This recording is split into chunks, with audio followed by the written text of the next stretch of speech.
Buenas noches para todos. Hoy tenemos dos invitados de muy alto nivel, Martín Rapetti y Miguel Kigel, para tratar de contestar una pregunta, como diría, sin tratar de ser novedoso, de candente actualidad, que es si terminó la fase de estabilización y comienza la fase de crecimiento. Tenemos a Martín, entiendo que va a ser el primer expositor, cada uno de ellos 15 a 20 minutos, luego, como siempre, una fase de comentarios, intervenciones breves o preguntas para los expositores. Pedimos que todos silencien su micrófono, por ejemplo, Jorge Pazzi, que está ahí haciendo un poco de ruido.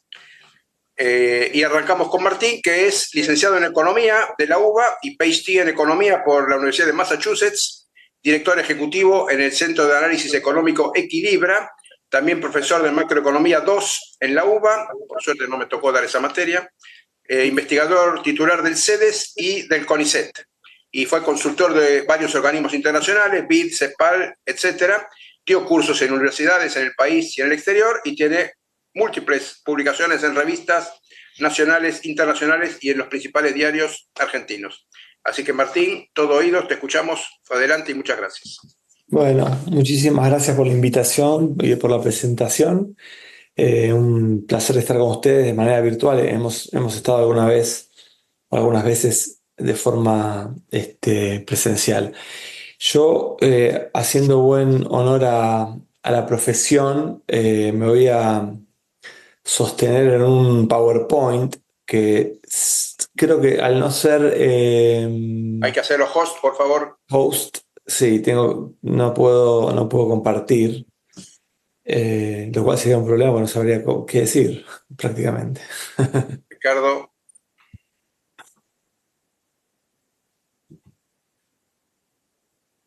¿quién Y es el anfitrión A para ver, hacerlo? Martín, ¿me escuchás ahí? sí, Mira, ahí te seleccioné para que puedas compartir. Fíjate a ver si podés hacerlo. me sigue diciendo que no. Tenés que hacerlo anfitrión, Fernando. Fernando, ¿no? ¿Estás ahí, Fernando? Sí, estoy acá. Tenés que hacerlo coanfitrión, por lo menos, para que pueda compartir. ¿No?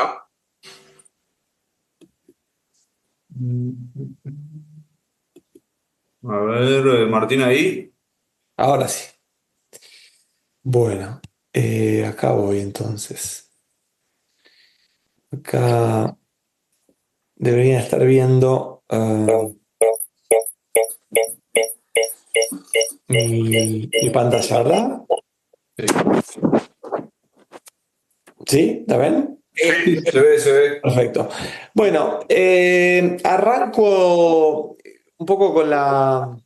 Yo más que contestar exactamente la pregunta del modo en que la plantearon o los convocaron para escucharnos, voy a más que nada concentrarme sobre la sostenibilidad de la estabilización. Entonces, empiezo mostrándoles un grafiquito que sale de un trabajo que hicimos con Joaquín Wallman y Gabriel Palazzo, que está próximo a publicarse en una revista internacional, que lo que hacemos es analizar el comportamiento estilizado de 46 planes de estabilización en América Latina, o sea, planes de desinflación. Y lo que hacemos es armar tres categorías de planes. Los planes que son estabilizaciones fallidas, que son los que van a aparecer en rojo. Los planes que son de estabilizaciones temporarias, o sea, que logran bajar transitoriamente la inflación. Y planes que tienen estabilizaciones o desinflaciones duraderas.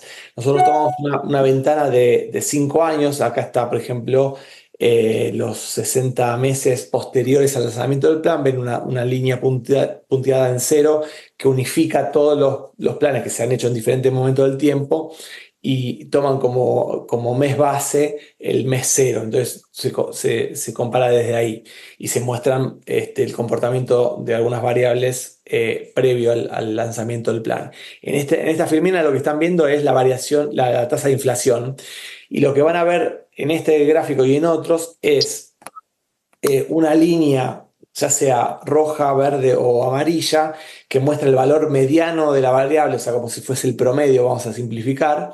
Y después van a ver áreas sombreadas para mostrar, si se quiere, la variabilidad de esa variable. O sea, casos que tuvieron, que forman parte del grupo, por ejemplo, de estabilización fallida, si fuera el área roja, ven el valor, no exactamente el mínimo y el máximo. No es mínimo y máximo, sino que son el 25% más bajo y el 75% más alto. O sea, como si fuese una área que toma el 50% de los valores del caso. Bueno, entonces acá lo que ven sencillamente es el comportamiento de las inflaciones, los casos ahora concéntrense, o sea, lo otro es un poco técnico, pero concéntrense solamente en las líneas, olvídense de las áreas sombreadas.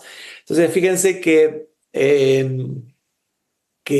los casos fallidos, cuando lo evaluamos a los 18 meses, siguen con la inflación alta, o sea, no logran bajar la inflación, por eso es un plan fallido. Los casos de inflación transitoria baja la inflación, pero ven que tiempo después, al año y medio, un poco más, la inflación vuelve a subir, no para.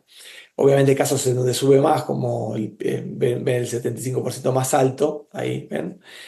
Y los planes de estabilización duraderos bajan la inflación y la logra mantener baja, estable, aproximándose casi a cero interanual a los 60 años.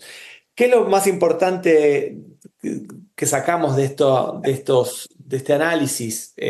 Bueno, justamente mirar cómo se comportan estos tres grupos en diferentes variables. Por ejemplo, miramos, bueno, acá tienen tienen los casos de los grupos de planes de estabilizaciones que son transitorias, fracasos o duraderas. Por ejemplo, la convertibilidad del 91 es un caso duradero porque 5 años después estaba estabilizada. El plan austral, por ejemplo, es una que aparece acá, veo muchas caras familiares al plan austral. Es un plan que logra bajar transitoriamente la inflación, pero no lo sostiene en el tiempo. Y después hay un montón de otros casos de fracaso que tienen ahí. Obviamente Argentina es el campeón en intentos de estabilización, tanto fallida como otras. Pero lo más importante que quería mostrarles son estas filminas que vienen a continuación.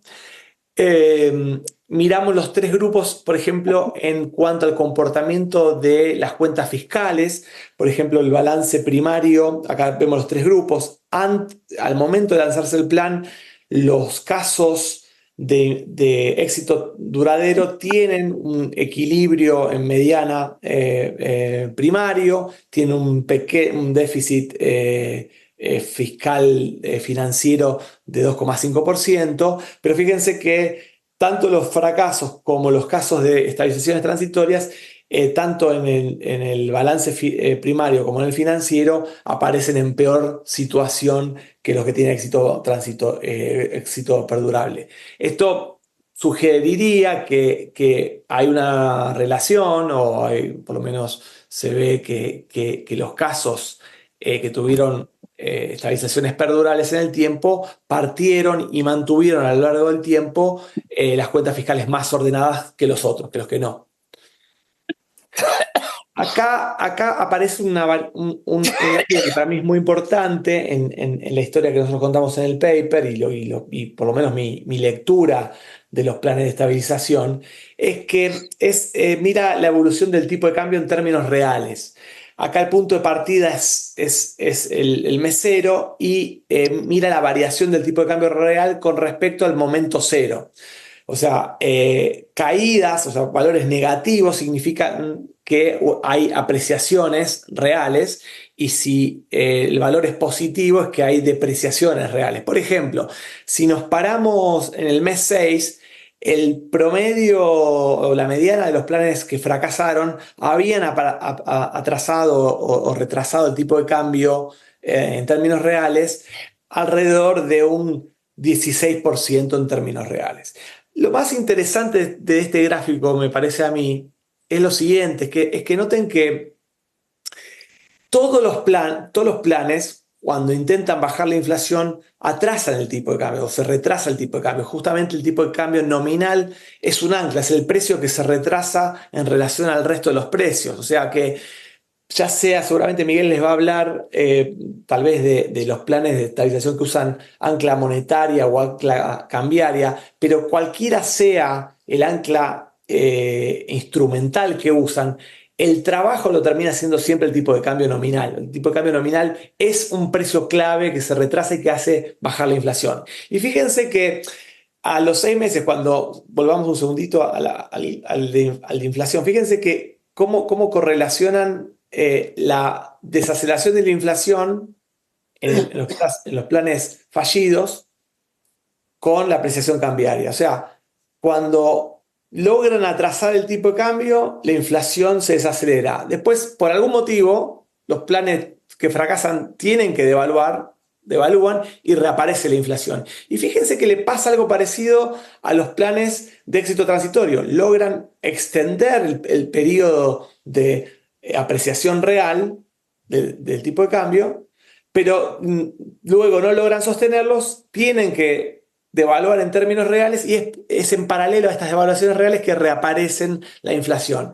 Mientras que los casos de éxito perdurable también retrasan el tipo de cambio a lo largo del proceso desinflacionario, pero no tienen que devaluar, no sufren devaluación. El tipo de cambio real queda más bajo en mediana que lo que que el valor al que habían iniciado. O sea que uno podría contar esta historia diciendo que los planes son exitosos al bajar la inflación porque son exitosos al sostener el retraso cambiario que viene asociado a una estabilización. O sea, aquel plan que no logra sostener el retraso cambiario es el plan que sufre algún problema en el tránsito y tiene un resurgimiento de la inflación. Y lo último que quiero mostrar de esta evidencia es qué cosas están asociadas por ahí a estos cambios en el tipo de cambio. Y esto tiene mucho que ver justamente con las cuentas externas. Acá tenemos el balance de cuenta corriente y acá la balanza comercial. Y lo que vemos es que, por ejemplo, miremos el caso de la balanza de cuenta corriente. Fíjense que los planes exitosos en estabilizar parten de superávit de cuenta corriente, de situaciones más holgadas en las cuentas externas, sufren un deterioro. Ese deterioro no es tan marcado, en mediana no supera los 4 puntos de PBI el déficit de cuenta corriente y se estabiliza en ese entorno y no pareciera sufrir ninguna corrección durante el periodo que nosotros analizamos, que son los primeros 5 años. En cambio, las estabilizaciones transitorias también parten de una situación menos cómoda, o sea, tienen una situación más o menos equilibrada, un pequeño déficit de cuenta corriente cuando arrancan en promedio, deterioran bastante, llegan en mediana a más de 6 puntos del PBI de déficit y ahí tienen que corregir, ahí están obligadas a corregir y justamente las correcciones son contemporáneas, las correcciones de cuenta corriente y de la balanza comercial son contemporáneas con las evaluaciones reales. O sea que la historia que uno podría contar es que los planes logran estabilizar el tipo de la inflación cuando logran retrasar el tipo de cambio en relación al resto de los precios. Eso oficia de ancla. Al oficiar el de ancla y de desacelerador, se retrasa en términos reales el tipo de cambio y el tipo de cambio retrasado induce o favorece el deterioro de las cuentas externas. Si el deterioro de las cuentas externas se puede sostener en el tiempo, nos dice esta imagen, no hay ningún problema porque logran evitar una corrección cambiaria que haga reaparecer la inflación. De lo contrario, reaparece la inflación. Esta es un poco la larga historia contada breve y con esto en mente quiero pensar el plan de estabilización del gobierno de Javier Milei. Un poco anticipándole mi preocupación es que el gobierno de Javier Milei también lo ha usado al tipo de cambio como ancla, Efectivamente, el tipo de cambio se ha ido retrasando. Voy a mostrar algunos gráficos sobre eso, pero principalmente el punto es que la pregunta que yo me hago es si Argentina va a poder sostener eh, un flujo normal de oferta de divisas que satisfaga la demanda de divisas de acá en adelante de la economía, de modo tal de tener que evitar o no tener que sufrir una corrección cambiaria muy significativa. Esa es la pregunta. Mi respuesta anticipada es no. Yo creo que Argentina no va a poder sostener el tipo de cambio en los niveles actuales y vamos a tener una corrección cambiaria en algún momento en el camino, de acá en adelante. No necesariamente, no lo veo en el corto plazo, sinceramente, podría ocurrir, no lo puedo descartar, pero me parece que va camino a en algún momento tener que corregir el tipo de cambio. Déjeme mostrarle algunos datos de por qué creo yo que va a pasar esto. Bueno, el primero es este, que Argentina parte de reservas netas negativas, o sea, tiene más deudas en dólares el Banco Central que activos en dólares, que dólares en el Banco Central, entonces tiene reservas negativas. Fíjense que los países de la región que flotan, que están acá a la derecha, son países que tienen bastantes reservas, en términos, por lo menos si uno lo mira en relación al PBI, no menos de 15% del PBI. Cuando uno mira los países más parecidos a Argentina, los países bimonetarios, que para flotar necesitan todavía más dólares como Uruguay y Perú, fíjense que no bajan de 20 puntos del PBI, oscilan entre 20 y 30, 35 puntos del PBI en reservas. O sea, tienen, para que se den una idea, más o menos, si tuviéramos que tener 30 puntos del PBI en reserva, tendríamos que tener más de 180 mil millones de dólares y tenemos menos 6 mil, ¿no?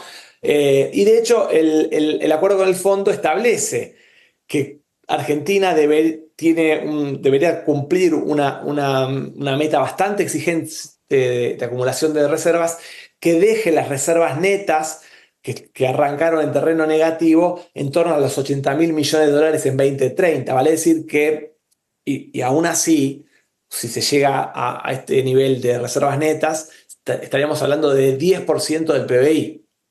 Y las reservas brutas estarían en torno a 11 puntos del PBI, o sea, menos de la mitad o la mitad de lo que, del mínimo con el que flotan los países bimonetarios como Uruguay y Perú.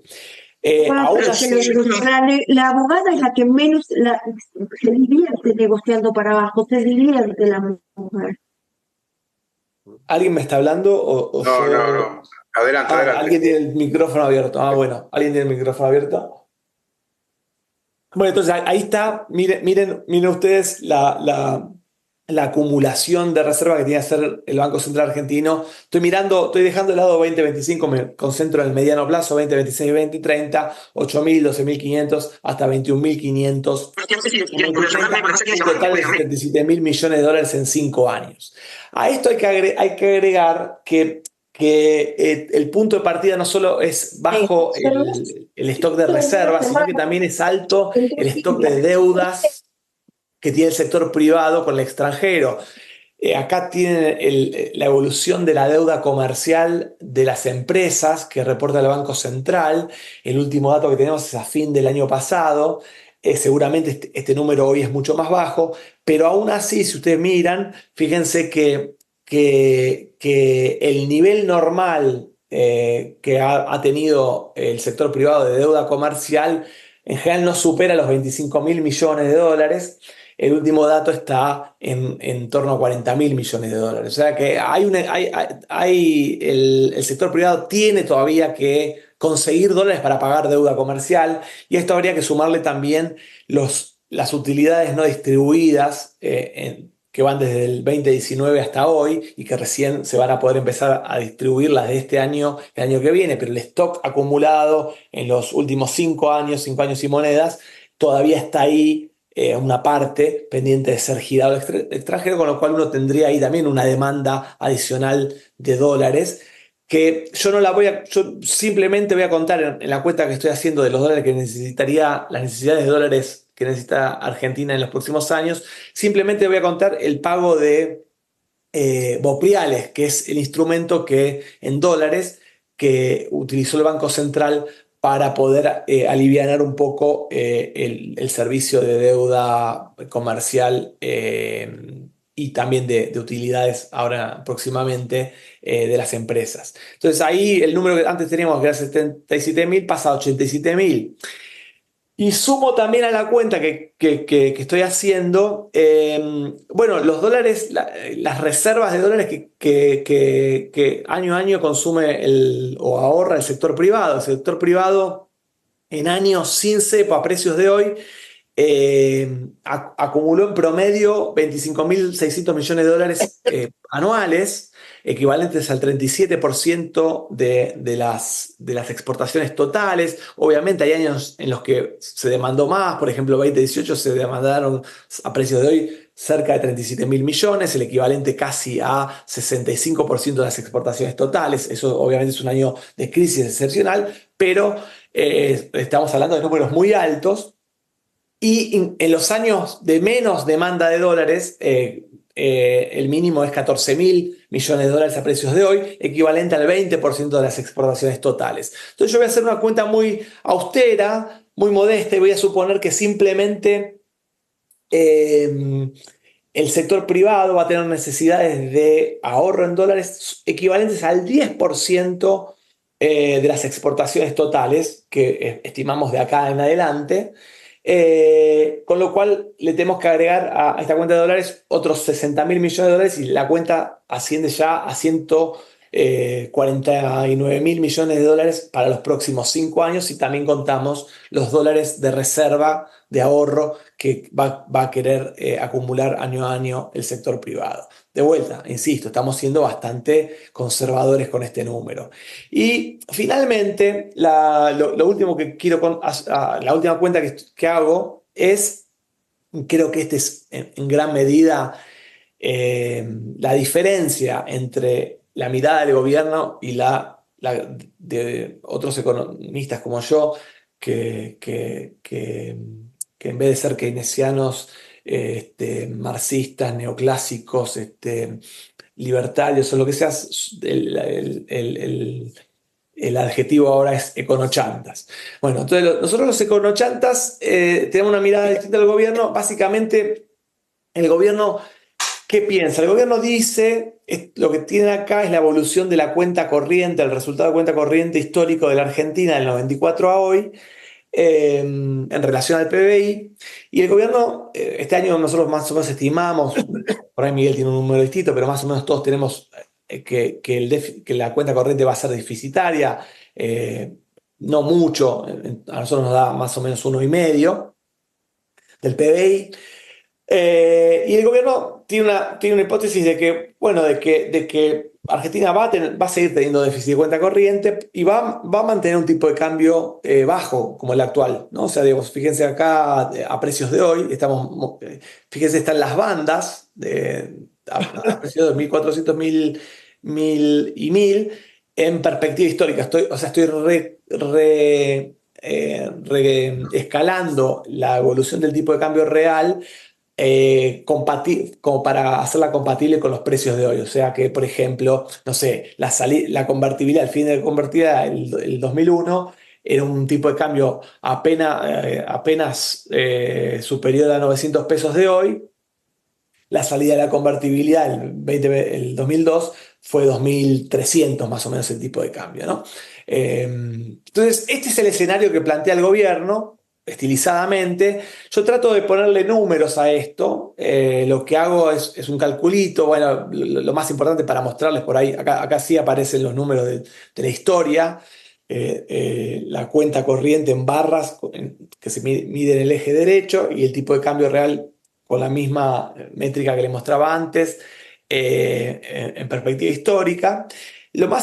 La primera intuición que uno puede sacar de este gráfico, que lo podríamos mirar largo y tendido, es que nunca antes el gobierno, no el gobierno, la Argentina, tuvo una situación de equilibrio o superávit de cuenta corriente en niveles de tipo de cambio de entre 1.000 y 1.400 a precios de hoy. O sea, siempre tuvo déficit, salvo el año pasado, que sí tuvo un tipo de cambio promedio más o menos cercano a 1.300, pero el año pasado fue excepcionalmente raro en materia de importaciones porque cayeron muchísimos por varios motivos que no voy a explicar ahora, pero sacando esa excepción, nunca con un tipo de cambio de entre 1.000 y 1.400 uno tuvo déficit, con lo cual la presunción de que Argentina, si mantiene el tipo de cambio en valores actuales, va a tener déficit de cuenta corriente, parecería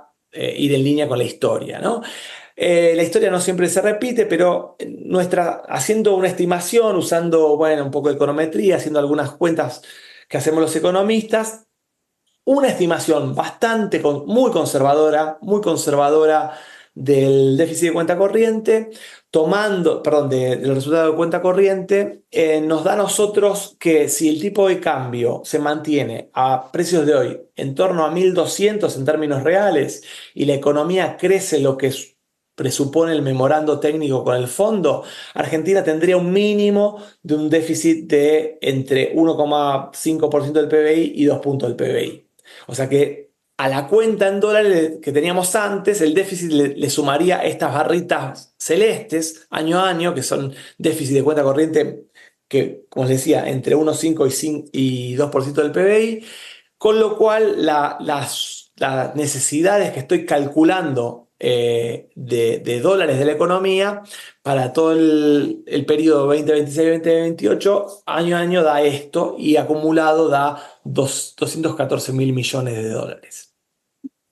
Después, si quieren, les puedo contar más en detalle cómo hicimos el cálculo del resultado de la cuenta corriente, pero para que tengan una idea, esta es la cantidad de dólares que necesitaría la economía argentina. Entonces, la pregunta que uno se hace es, bueno, si va a haber un flujo deficitario en la cuenta corriente y en la cuenta va a haber una demanda de dólares por parte del Banco Central y por parte del sector privado para eh, acumular activos externos, bueno, eh, ¿quién va a ser capaz de traer estos dólares que necesitaría la economía para que el tipo de cambio se mantuviera estable? O sea, ¿cómo macheamos estas necesidades de dólares con una oferta de dólares? Bueno, primero, para que veamos estos números en dólares en términos del PBI, estamos hablando de valores equivalentes a entre 5 y 6 puntos del PBI año por año, o entre 31 y 36 puntos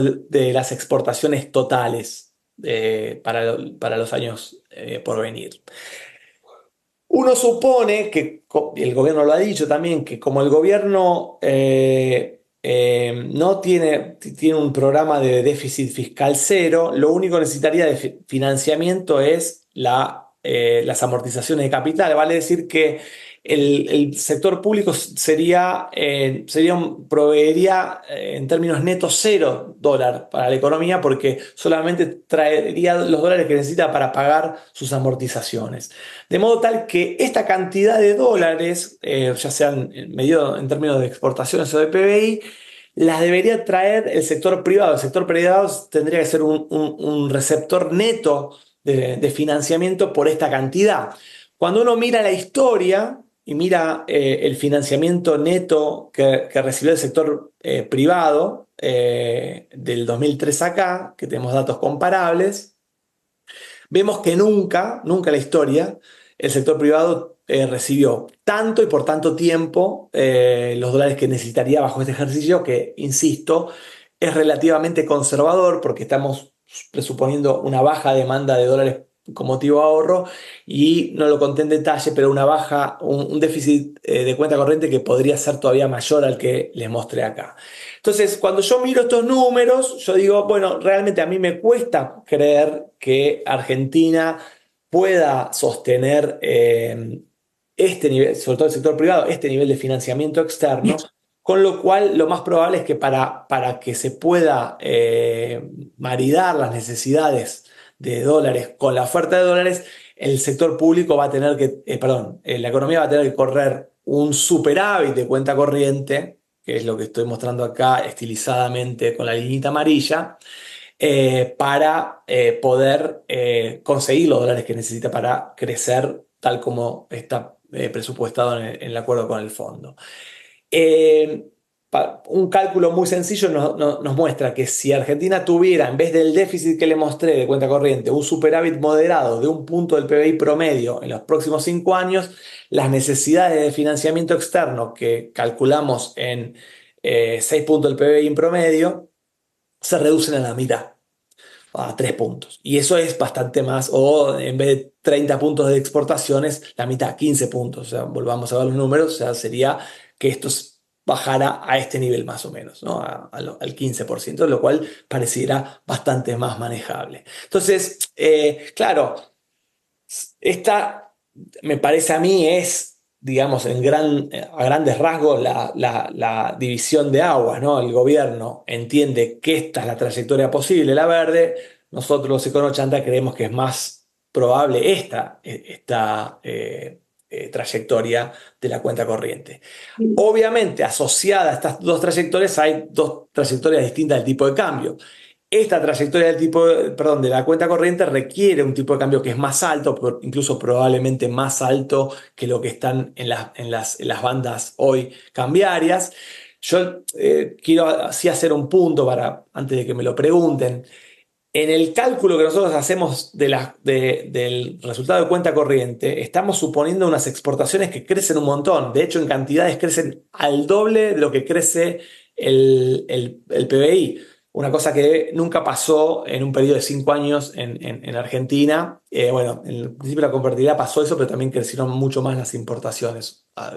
O sea que acá tendría que haber un cambio muy, muy significativo. En el ejercicio que nosotros hicimos, las importaciones crecen lo mismo que crece el PBI y las exportaciones crecen el doble que lo que crece el PBI. De hecho, lo que tenemos en la cuenta de las exportaciones es que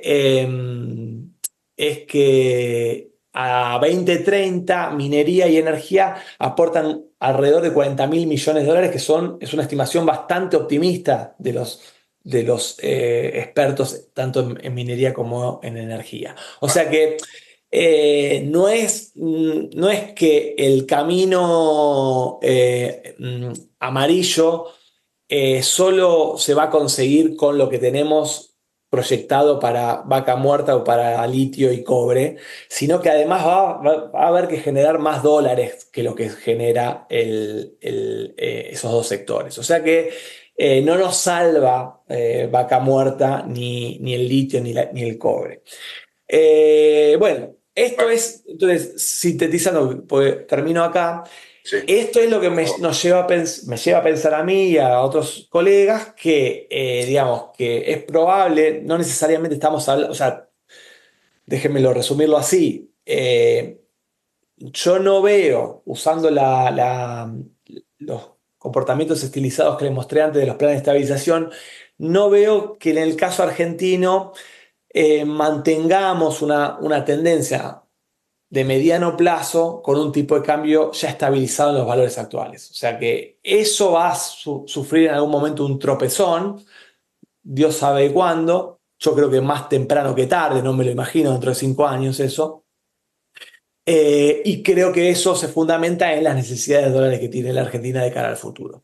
Paro acá y le dejo a Miguel, que seguramente tiene cosas interesantes también para contarles. Así que gracias. Bueno, muchas gracias, Martín. Curioso una cosa, que así como los hinchas de Boca finalmente se autotitulan bosteros, casi con orgullo, los economistas ya tomaron lo de Econochanta con una sonrisa y lo toman como cosa propia. No, te voy a decir, aprovecho, Horacio, que haces el comentario. No, la verdad que no lo tomo. Lo de Econochanta me parece, bueno, en todo caso, simpático. Hay un adjetivo que es todavía bastante más agresivo, que es el de mandril, porque el de mandril, déjenme ser explícito, porque de hecho mi hijo me preguntó qué significa ser mandril y no pude contestarle. Mandril se refiere a que te están violando y tenés el ano rojo sangrando como un mono. Entonces, eso es lo que está diciendo el presidente cuando se refiere no solo a nosotros los economistas, que nos ofende, sino que también me parece a mí ofende la investidura presidencial. Pero bueno, es un tema que no, digamos que entre comillas lo tomamos. No, está bien, eso fue una nota de color. Era una cosa de las que nos quejábamos en el pasado de otros gobiernos. y no hemos cambiado tampoco como para ahora aceptarlo. Una cosa es un chiste en WhatsApp o en X y otra cosa el presidente arriba de un púlpito o de un estrado diciendo ciertas cosas. Bueno, pero sacando esa nota de color, muchas gracias Martín por la sustanciosa intervención. Le damos ahora la palabra a Miguel Kigel, que es también licenciado en Economía de la Universidad de Buenos Aires, PhD en Economía en Columbia University, actualmente con tareas docentes y de investigación en la Universidad de Itela, en la maestría en Finanzas, asesor académico en FIEL, fue profesor en la Universidad de Maryland, Georgetown y en el SEMA y economista principal del Banco Mundial. También una cantidad de publicaciones y artículos académicos sobre macroeconomía en Argentina y en otros países. Así que, Miguel, bienvenido, muchas gracias por estar con nosotros y adelante, te escuchamos atentamente. Bueno, ante todo, muchas gracias por la invitación. La verdad es un gran placer estar acá de nuevo y sobre todo compartir con mi amigo econochantas Martín, con el cual me identifico, así que me sumo al grupo de los econochantas, aunque no sé si me han nombrado, pero yo sé que estoy ahí.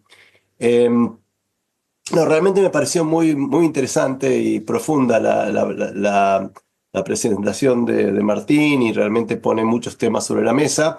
Yo voy a tratar de complementarlo en algunos temas. No sé si ya estoy habilitado para compartir. Sí, estoy habilitado.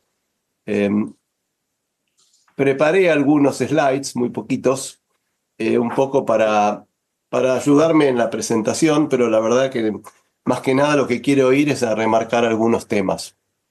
O sea, yo quiero ver un poco, la pregunta es sobre estabilización y crecimiento, y me parece importante entender dónde estamos en el programa y qué se ha logrado hasta ahora y qué falta en alguna medida para consolidarlo. Yo veo el programa desde el punto de vista económico basado básicamente en 3 columnas que las menciono acá. Voy a poner en modo presentación un segundito. La primera pregunta, la primera columna, que creo que es la base de todo el programa de Milei, es la columna fiscal y el hecho de que logró un ajuste de pasar de 5 o 6 puntos del PBI de déficit muy rápidamente a presupuesto equilibrado. Esto creo que diferencia prácticamente todo, no todos, pero prácticamente todos los programas de estabilización en Argentina, sobre todo la insistencia que tiene en el tema, la convicción y lo que ha logrado en términos de credibilidad acá y en el mundo. O sea, creo que una de las razones que el fondo nos presta lo que nos presta, aparte de la presión de Estados Unidos, es porque dicen, bueno, pero este gobierno ha hecho un déficit, un ajuste fiscal como pocos en el mundo. Después podemos hablar de sostenibilidad, probablemente, claramente hay problemas con el ajuste porque, digamos, nos falta infraestructura, un montón de temas, pero desde el punto de vista macroeconómico y a los efectos de pensar en estabilizar, creo que dio un mensaje contundente y que le ha sido muy útil para conseguir sobre todo apoyo internacional para lo que está haciendo. La segunda para mí columna del programa, que está pensando más en el crecimiento que en la estabilización, aunque también hay elementos de estabilización en todo esto, son las reformas estructurales. Que algunas, digamos, que es un poco el terreno de Federico Sturzenegger, que se lo tomó muy a pecho y ha hecho una especie de una cruzada, parece, ¿no? Un cruzado que quiere desregular la Argentina con mucha convicción. Y va avanzando en algunas cosas importantes, algo de reforma laboral, la extensión del periodo de prueba, mejoras en las licitaciones del sector público, PAMI, mejoras en ANSES, en términos de tratar de sacar gente que nunca tendría que haber tenido una jubilación, ni siquiera, digamos, con moratoria, sobre todo las de discapacidad. Mucho en lo que tiene que ver la apertura económica, de lo que ha sido los controles de precios, y en fin, un conjunto de medidas, algunas importantes, otras no tan importantes, pero que de alguna forma lo que intentan hacer es crear un mejor clima de negocios y lograr de esa forma que la economía eventualmente crezca más. Yo creo que acá ha habido avances. Claramente necesitan tiempo. Las reformas estructurales, en términos de tener impacto, por ejemplo, sobre inversión, no funcionan de la noche a la mañana. No es como el tipo de cambio que yo lo estabilizo y lo veo mañana y puedo ver resultados en inflación muy rápido.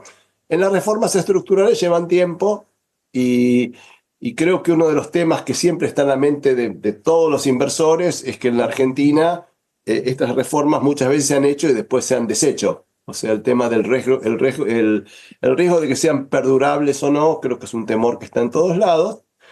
Y el comentario, un poco la nota a pie de página, es que muchas de estas reformas estructurales, o algunas, las que estamos viendo, sobre todo lo que tienen que ver con el sector externo, no tienen tanto que ver con tratar de aumentar el crecimiento, la eficiencia de la economía, sino que están relacionadas con tratar de bajar la inflación.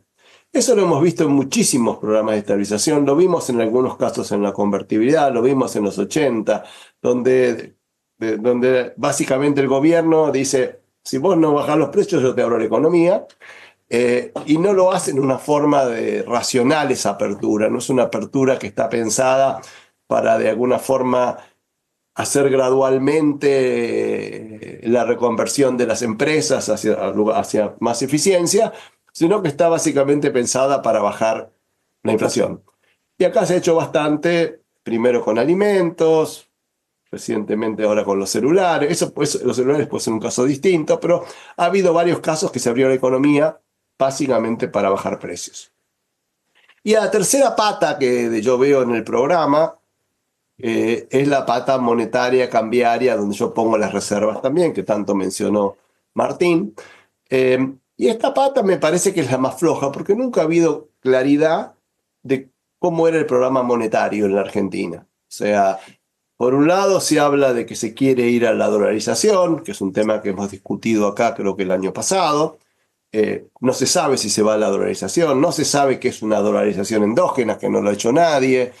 No se sabe si es un programa basado en tipo de cambio, que probablemente lo sea, pero no es un programa tradicional porque se basa en el tipo de cambio, pero es con controles cambiarios, o sea, no cualquiera puede acceder a ese tipo de cambio que uno quiere acceder. Entonces, en los programas tradicionales que usan el tipo de cambio, llamémosle la convertibilidad, un peso era un dólar y cualquiera podía comprar el dólar a un peso. Acá un peso era un dólar, acá, bueno, lo que sea, era un peso, $1.000 o un dólar, 1.000 pesos. Pero, digamos, si uno quería comprar el dólar en el mercado paralelo tenía que pagar 1.500. O sea que no es un ancla tan fuerte como era en el caso de la convertibilidad. ¿Por qué? Porque la gente que no tenía acceso al dólar de 1.000 tenía que ir y comprarlo a otro precio. Y, por ejemplo, para viajar no era 1.000, era 1.500 o 1.600. O si uno no quería entrar al MULC y quería importar algo y lo podía importar, tenía que ir al mercado paralelo. O sea, no era tan puro, no era un programa tradicional con tipo de cambio fijo, porque también los programas de tipo de cambio fijo tradicionales, los que se llaman Exchange Rate Based Stabilization o estabilizaciones basadas en el tipo de cambio, uno de los factores que ayuda mucho a la estabilización es que hay entrada de capitales, hay expansión en el consumo. Bueno, eso no se dio, fue una cosa distinta. Y aparte el gobierno decía que básicamente no emitía y que esa era la base del programa. O sea, había una confusión por todos lados, dolarización, programa basado en el tipo de cambio, programa basado en la cantidad de dinero. Y lo cierto es que nunca quedó claro qué es lo que quiso hacer el gobierno en realidad. O sea, no es que lo que quiso hacer el gobierno, ha sido una mezcla de todas estas cosas. Y nunca quedaba claro realmente, digamos, no era fácil de clasificar este programa porque era diferente a todos. No era ni clásico. Los programas de que se basan en el tipo de cambio, fijan el tipo de cambio, fijan como fue en los años 70 tablitas que van depreciando el tipo de cambio a una tasa. Y uno dice, bueno, eso es el ancla. Pero si hay dos tipos de cambio, ya no es tan ancla porque hay otro dólar que también impacta en la economía. Ese fue básicamente el principio del programa. Lo que yo quisiera decir es que el programa, independientemente de que sea difícil de clasificar, fue un programa exitoso. ¿Okay? Si algo uno puede decir es que logró bajar la inflación y que logró bajar la inflación, yo diría, mucho más que en cualquier programa más rápido que muchos programas de los que yo estudié. Yo estudié muchos programas de estabilización en América Latina en los años 60, 70, 80, básicamente en los años de alta inflación en la región, y lo que veíamos es que la inflación bajaba, pero bajaba muy despacito. Ahora bien, ¿qué hay acá? Bueno, hay que primero entender que cuando se dice que la inflación bajó del 25% al 4%, que fue la inflación de mayo, que fue una baja muy rápida y muy profunda, en realidad uno no está diciendo toda la verdad, porque ¿qué es la inflación? ¿Qué es la tasa de inflación? La tasa de inflación, como se lo definimos en los libros de texto, es un aumento sostenido y generalizado en el nivel de precios. ¿Ok? La inflación de diciembre, enero y febrero, ¿fue un aumento sostenido y generalizado en el nivel de precios? La respuesta es no. Lo que fue esa inflación es lo que nosotros llamamos un salto en el nivel de precios. ¿Ok? Que lo que ocurre es, se movieron algunos precios mucho, el tipo de cambio oficial, las tarifas, se sacaron los precios controlados y el nivel de precios saltó. Ese salto en el nivel de precios, obviamente que estadísticamente no hay otra forma que registrarlo como inflación, pero no es la inflación, por ejemplo, que nosotros teníamos desde enero hasta noviembre del 23, donde era un aumento sostenido y continuo en el nivel de precios. Esto fue un aumento de una vez, y básicamente ya para marzo teníamos los niveles de inflación que teníamos antes. Esto sí ya es inflación, pero bajó más. O sea, si hubiera quedado en niveles del 8 o 9%, era un poco una posibilidad, era que esto era un salto y después caía. Lo interesante es que bajó mucho más. Bajó mucho más de la que había antes de ese salto de precio y se quedó en niveles del 4%. Y después bajó al 2%. Después en marzo hubo un poco un cisne negro, una historia que yo no le doy tanta importancia, pero básicamente estamos en una inflación del 3% anual. Hoy salió la inflación de abril, que salió 2,8, pero si uno mira la núcleo está en 3,2 y el mes pasado fue 3,2. O sea, estamos en un proceso de desinflación bastante lento, pero fue exitoso. Entonces, ¿qué es lo que ayudó a ¿Cuál fue la clave de esta desinflación? ¿Cuál fue una inflación por política monetaria dura, por ejemplo? Yo diría que no hubo política monetaria dura. ¿Cómo vemos si hubo o no hubo política monetaria dura? Básicamente si la tasa de interés fue alta o no fue alta. Cuando uno mira a Brasil, uno dice de tasas del 14%, con inflación de, no sé, creo que está en 4 o 5, dice, acá hay una política monetaria dura. Cuando uno mira la Fed y ve tasas del 4,5, cuando la inflación está en el 2 y monedas, hay una política monetaria dura. Acá las tasas durante casi todo el periodo de desinflación fueron tasas reales negativas. O sea, no puede haber política monetaria dura con tasas reales de interés negativas. Entonces, un poco yo creo que no tengo honestamente creo que es un tema que está abierto para la discusión, yo no tengo un argumento definitivo, pero yo creo sí que la base fue ese tipo de cambio que se depreció al 2% mensual y que se siguió que se empezó depreciando al 2% mensual en diciembre del 23, después de la devaluación, y después siguió todo el año pasado hasta febrero de este año, devaluándose el 2% y después pasó al 1%. Esa fue el ancla para mí el ancla, o sea, fue un programa basado en ancla, pero no tuvo las características generalizadas que tiene un programa basados en tipo de cambio, porque había controles cambiarios, porque había muchos tipos de cambio y porque el mercado no funcionaba exactamente así. El gobierno dijo muchas veces, y esto simplemente lo pongo porque me parece importante, que el ancla, que no se emitía dinero. Ustedes se acordarán el año pasado, muchos decían, el dólar no puede subir porque no estamos emitiendo dinero. Lo cual era una mentira de acá a la China.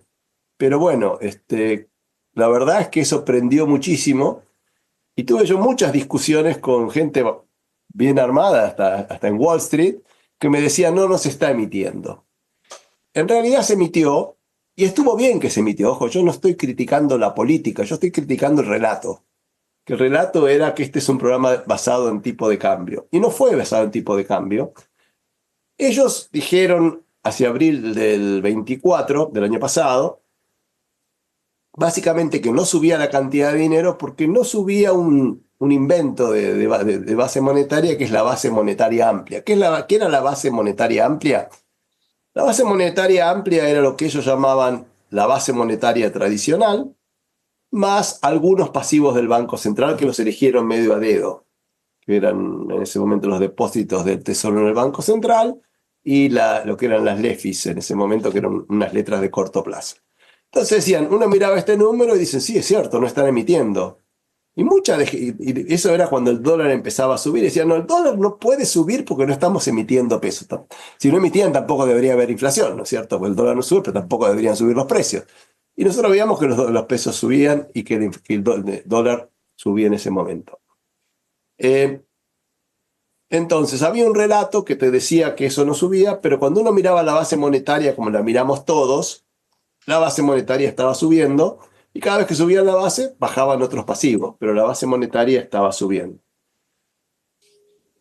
Luego, digamos, de toda esta discusión, o sea que si no sabíamos si era el programa era con tipo de cambio o base monetaria, yo llegué a la conclusión, o sea, mi visión por lo menos es que este era un programa era un híbrido, pero más parecido a base monetaria. Viene el programa con el fondo. Y ahí el programa con el fondo, una de las grandes discusiones fue este gráfico. El gráfico, ¿qué era la discusión con el fondo? Bueno, la discusión con el fondo era esencialmente si hay que poner, el fondo siempre pone restricciones sobre crecimiento de la cantidad de dinero, generalmente sobre net domestic assets, el crédito doméstico neto, pero la discusión fue que el fondo finalmente dijo, no, la base monetaria que hay que tomar es esta, y olvidémonos de la base monetaria amplia. Y eso está en el programa, ni se habla de base monetaria amplia. O sea, claramente para mí, o sea que el programa con el fondo para mí fue un paso adelante muy positivo. Positivo primero porque pone la discusión donde tiene que estar y todos hablamos de un mismo idioma, que es la base monetaria en un invento que en su momento hizo, creo que fue Milei, pero bueno, no tengo la contundencia o las pruebas de eso. Empezamos a discutir básicamente temas relevantes. Y el segundo tema que me parece hace muy bien el Fondo Monetario, que lo veo como un paso adelante, es que es un movimiento hacia la flexibilización del régimen cambiario. Ese movimiento fue con la introducción de las bandas cambiarias, con lo cual, aunque la flotación es limitada, aunque todavía hay no es una flotación como la que uno esperaría, el gobierno tiene todavía mucha capacidad de intervenir, de afectar, no diría intervenir, pero sí de afectar el tipo de cambio. Entonces yo creo que desde el punto de vista monetario y cambiario, hoy estamos muchísimo mejor de lo que estábamos antes. ¿Por qué? Porque hoy ya tenemos una discusión sobre variables que todas las entendemos igual y que se puede discutir. Y hoy en día sí podemos decir que nos estamos acercando a un régimen más tradicional y que el gobierno lo que quiere hacer es básicamente política monetaria más dura y tipo de cambio flotante. Estamos ahí, no del todo. No del todo por varias razones. El tipo de cambio está flotando entre los que pueden comprar y vender, ese número está de alguna forma más restringido. No es una limitación enorme, voy a decir, pero todavía no es una flotación, no solamente limpia en el sentido de que el Banco Central la deja o no la deja, sino de quienes pueden participar. Todavía hay controles para que cierta gente dentro de argentinos puedan comprar dólares, las empresas fundamentalmente. Entonces todavía no es un mercado totalmente limpio, pero yo diría que estamos mucho más limpios de lo que estábamos. ¿Okay? Y la otra pregunta es si el Banco Central está controlando la cantidad, digamos, la idea original en el programa con el fondo era que el Banco Central no iba a emitir más y que ahora todos los dólares, o sea, si digamos, el Banco Central no emite, si la cantidad de dinero tiene que aumentar. ¿Por qué aumenta la cantidad de dinero? Porque digamos, hay inflación y esa inflación va a generar, no está generada necesariamente por el dinero, pero el dinero la acompaña. Entonces el Banco Central tiene un programa monetario que expande la cantidad de dinero en la medida que aumenta la demanda de dinero. En el programa con el fondo eso estaba básicamente que el Banco Central iba a comprar dólares dentro de la banda cambiaria. O sea, dentro de la banda iban a estar los privados, los exportadores de soja, los importadores, los que tienen que pagar intereses al exterior o algunas deudas al exterior, todos esos iban a funcionar acá. Y el Banco Central podía intervenir, podía comprar dentro de la banda, siempre y cuando, digamos,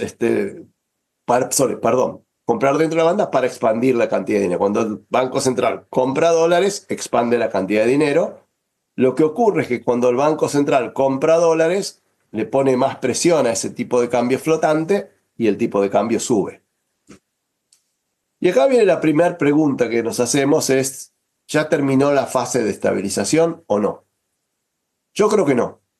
Yo creo que la fase de estabilización no terminó porque justamente todavía no tenemos un sistema cambiario que me permita a mí decir que ya hemos pasado la barrera de la estabilización y normalización cambiaria, y que, como bien decía Martín, y que coincido 100% con todo su análisis, que es mucho más detallado que el que hago yo en algunos gráficos, de que a Argentina le faltan dólares, y que Argentina lo tiene muy difícil para acumular reservas, y que un país que necesita acumular reservas tiene que hacer algo para acumularlas. Esos dólares no están viniendo hoy del mercado de capitales, de emisiones, porque Argentina tiene un riesgo país alto. Difícil que venga mucho más dólares del Fondo Monetario Internacional, porque ya el fondo está sobrepasado en la cantidad de dólares que nos prestó, y que seguramente esos dólares tendrán que venir de la cuenta corriente, que hoy tenemos un déficit. A lo mejor podrían venir algo del carry trade, pero con este tipo de cambio que está más cerca del piso que del techo de la banda, el carry trade no es atractivo para los inversores. Entonces yo creo que el tema cambiario no se superó, y en la medida que el tema cambiario y de reservas, en lo que no hay una perspectiva de aumento de reservas por lo menos en el corto plazo, no se esté superado, creo que el riesgo de la depreciación del peso está candente. Y tenemos riesgo de depreciación, que implica que puede haber un nuevo salto en el nivel de precios. No hablo de inflación, hablo de un nuevo salto en el nivel de precios. Y ese salto en el nivel de precios, ese salto en el tipo de cambio puede llevar a un salto en el nivel de precios, y la gente lo va a ver como que el proceso inflacionario puede haber empezado nuevamente. Seguramente pasará, no sé, nadie sabe el futuro. Mis sensaciones, basado en este gráfico y en este otro, y en este otro gráfico, que es el nivel de la inflación, yo no veo hoy que ya tengamos una inflación.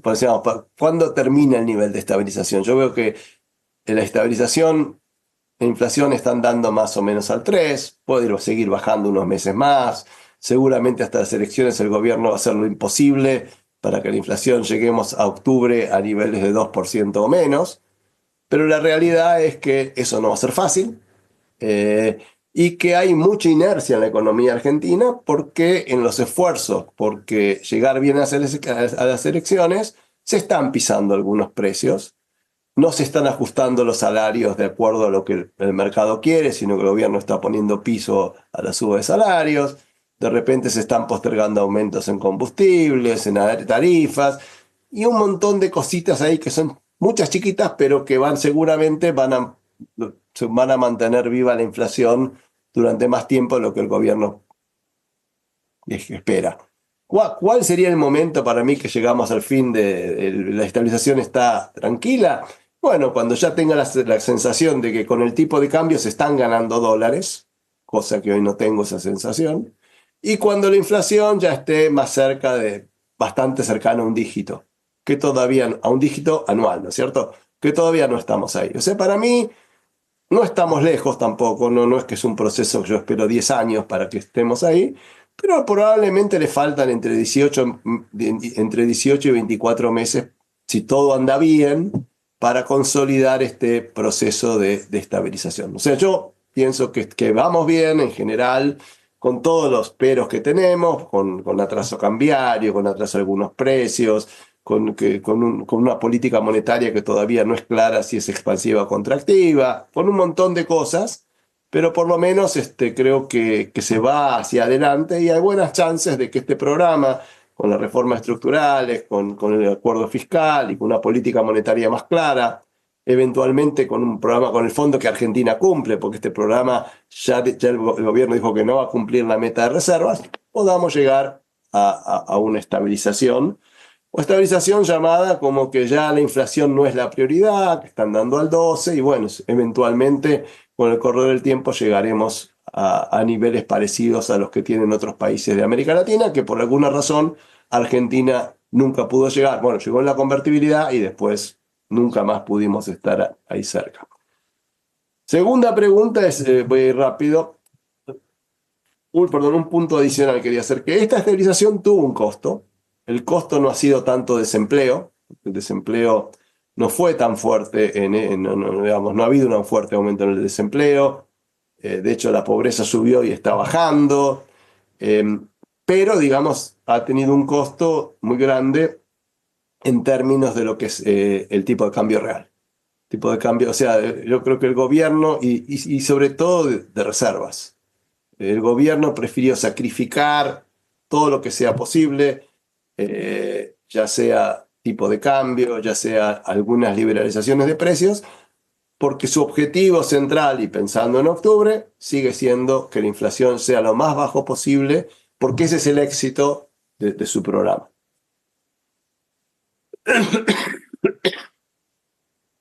Y bueno, para terminar, tenía algunos gráficos ahí monetarios que si a alguien le interesa después le muestro que efectivamente hay emisión monetaria y que el gobierno ha hecho algunos trucos para poder emitir. Viene la pregunta del millón, que es si la Argentina ya entró en un proceso de crecimiento o no. ¿Ok? Acá tenemos varios episodios de crecimiento, por ejemplo los 90, donde tuvimos un proceso largo de crecimiento después de mucha caída en los años 80. Tuvimos una recesión, un periodo de caída que fue el tequila, y después la economía siguió creciendo, bueno, hasta que pasó lo que pasó. El tequila fue un periodo, bueno, corto relativamente, y la economía rebotó. Después volvimos a crecer fuerte y tuvimos una caída en la crisis de Lehman y la economía volvió a crecer. Y después tuvimos muchos periodos de subas y bajas. Estos fueron... ¿Se acuerdan en la época de los años electorales y los años de no electorales, que en los años electorales crecíamos y en los no electorales no? Bueno, eso fueron todas reactivaciones cortas. Después tuvimos la respuesta después de la pandemia. Y ahora tenemos una caída que viene desde el 23 hasta ahora y una recuperación. Y la pregunta un poco que uno se hace es, ¿dónde estamos? ¿Estamos en un ciclo como este, como en la convertibilidad, como en el boom de las commodities, o estamos en un periodo donde vamos a venir acá y va a ser otra vez una especie de raíz cuadrada? Subimos y nos quedamos y un poquito. Y la verdad es que no está claro. No está nada claro que todavía estamos en un ciclo de crecimiento. Porque el ciclo de crecimiento en general requiere equilibrio macroeconómico, no solamente en términos de tener baja inflación, sino que o de bajo déficit fiscal, sino que esté todo equilibrado, un equilibrio que permite que el inversor de afuera vea que todo está bien encaminado, y todavía esa sensación no está. Y de hecho los números de marzo y abril en general son mezclados, pero no hay una sensación de que la economía está en un pico de crecimiento, el consumo masivo viene lento. Esto tiene más olor, no sé si será, a rebote que a un periodo de crecimiento. Yo creo que todavía para ese periodo de crecimiento hay que consolidar la estabilización. Y eso todavía falta. Por supuesto que pueden jugar algunos factores como los externos. Sabemos que en la época de los Kirchner no solamente fue el rebote, sino un boom de commodities como Argentina no había experimentado en su historia. No se percibe que esa sea la sensación.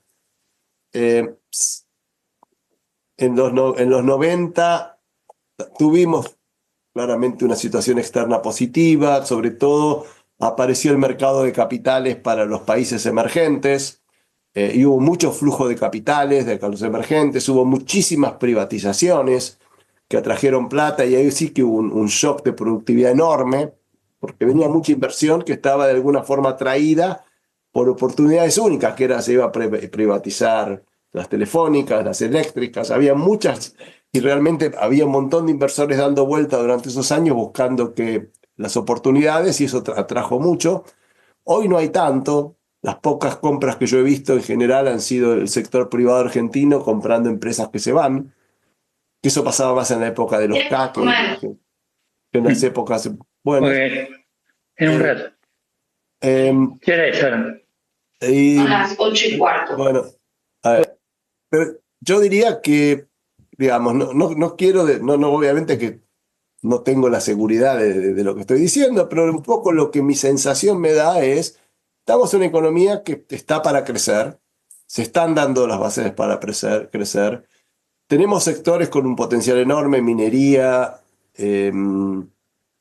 petróleo y gas, el mismo agro, tecnológicos, que seguramente va a haber oportunidades y va a crecer, pero lo que quiero decir es que todavía me da la sensación, y en parte porque el experimento de Macri salió mal, yo creo que todavía la gente no está para apostar tan fuerte para Argentina y que la cosa salga rápida. Ahora, si me preguntan, ¿Argentina va al crecimiento? Yo creo que sí. Lo que no creo es que esté ya. Me parece que le falta todavía un periodo más para ver a dónde vamos. Bueno, yo voy a parar acá porque así tenemos una discusión y creo que hay muchos temas ricos para discutir y creo que la presentación de Martín fue muy interesante y completa y seguramente hay muchos puntos que podremos esclarecer. Muchas gracias. Muy bien, muchas gracias, Miguel. Los dos se pasaron un poco del tiempo, pero bueno, como fue sustancioso, ambos casos están perdonados, no hay problema. Bueno, por favor, el que quiera hacer algún comentario o pregunta, que se anote por el chat de la reunión, y mientras se van anotando, tiro una primera, me permito tirar una primera para cualquiera de los dos que quiera contestar, que es qué es causa y qué es consecuencia, si el atraso de tipo de cambio genera un programa exitoso o un programa exitoso genera atraso del tipo de cambio. ¿Por dónde viene el huevo y la gallina? Martín, Bien. abrí el micrófono, sí.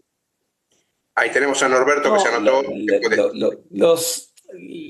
Una economía virtuosa, una economía que crece la productividad, que le va bien, es una economía que tendencialmente tendría que ir, los economistas no decimos que se va atrasando, sino que somos más pomposos y decimos hay una apreciación real de equilibrio. ¿Qué significa? Bueno, como hay ganancia de productividad a lo largo del tiempo, uno puede pagar salarios en dólares más altos, justamente porque la ganancia de productividad lo permite. Entonces, digamos, la ganancia de productividad de alguna manera se distribuyen y permiten pagar salarios más altos. Entonces, ese es un proceso más extendido en el tiempo. Lo que nosotros estamos viendo, lo que creo que con Miguel coincidimos, es que la estabilización ha llevado a que un precio clave de la economía, que es el dólar, quede rezagado como un fenómeno de corto plazo y que no está, digamos, en algún sentido está asociado al éxito parcial, temporario, transitorio, si se quiere, al menos por el momento, de la estabilización, pero no es un derivado, no es una consecuencia del crecimiento económico y de la productividad, porque eso lleva más tiempo. Gracias. Bueno, está Norberto Agulleiro, luego Luis Rapoport, luego Martín Piñeiro, en ese orden. Norberto, adelante. Sí, Pedimos, gracias. por favor, todos intervenciones o preguntas breves para que más personas puedan intervenir. Adelante, Norberto. Gracias, Horacio. Ninguno de los dos oradores se ha referido, y probablemente haya buenas razones para que esto haya ocurrido, a la posibilidad de rollover de la deuda. Y la verdad que el rollover de la deuda, a pesar de que no en lo inmediato no hay gran apremio en el pago de la deuda, sería un alivio bastante importante. Por supuesto, hoy no se puede rolear porque con un riesgo país cercano, no sé, hoy debía andar por los 680 puntos básicos y lógicamente no se puede conseguir dinero a esas tasas. Pero asumamos por un momento que hecho lo que haya que hacer, se baja a un nivel de 400 puntos básicos y que podemos acceder a los mercados de voluntarios de deuda. Eso ustedes creen, no sé en realidad cuál de ustedes preguntarle, ¿no? Pero bueno, ¿ustedes creen que eso sería un alivio en términos de la consecución exitosa del programa? Eso es todo. ¿Le parece, Martínez? Empiezo con este tema.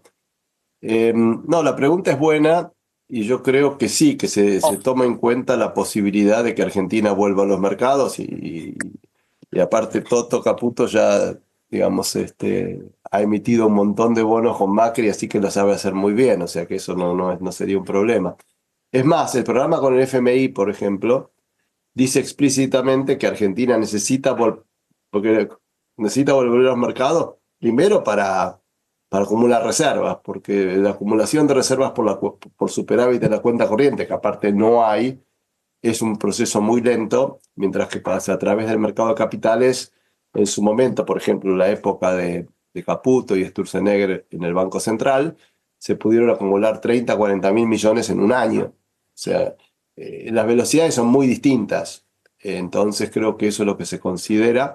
Yo creo que Argentina, en la medida que solucione el tema de que empiece a acumular reservas, eso se transforma en un círculo virtuoso. Porque ¿cuál es el problema hoy? ¿Por qué el riesgo argentino es tan alto? 680 puntos cuando el promedio de América Latina debe estar alrededor de 350 puntos. Básicamente porque hay que mirar tres factores que miden el riesgo país. Primero es voluntad de pago. Bueno, creo que Argentina la tiene, no me cabe ninguna duda. Segunda, y después viene una segunda, es capacidad de pago en términos de solvencia fiscal. Yo creo que Argentina está yendo a la solvencia fiscal, tiene una deuda que más o menos ronda el 40% del producto, o menos, neta estoy hablando, deuda con acreedores que no sean el mismo sector público, debe más o menos el 40% del PBI.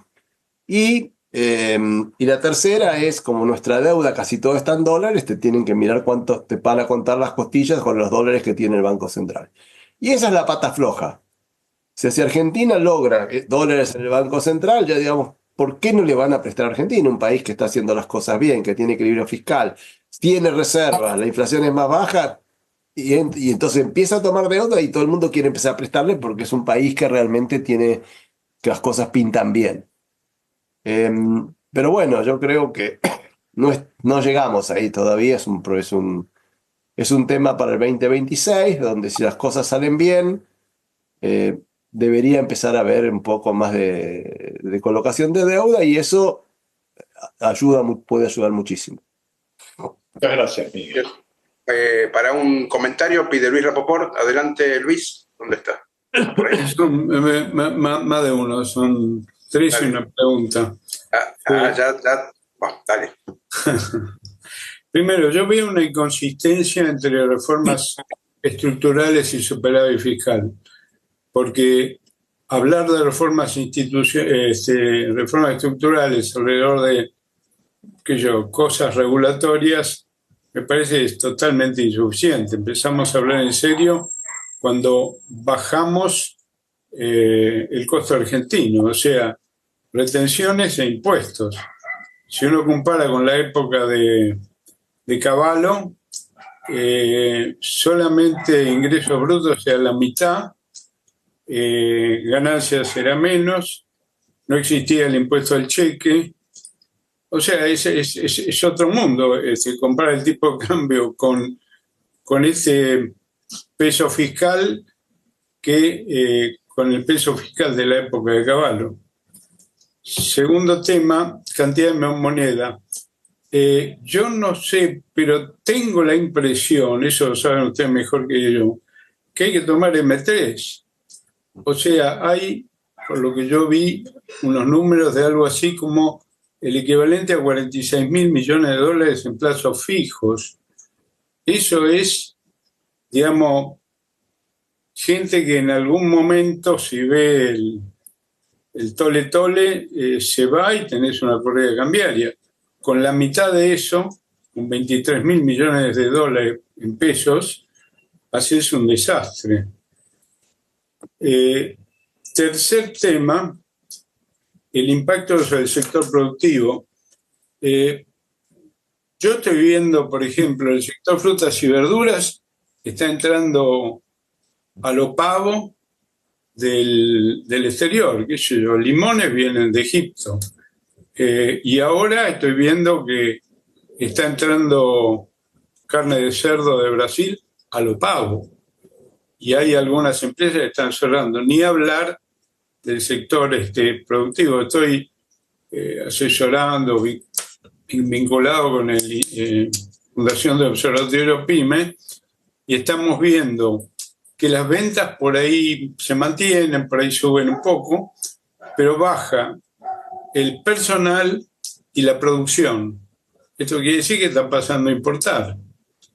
Entonces yo creo que hay un impacto productivo en el atraso cambiario que hay que mencionar. Y por fin,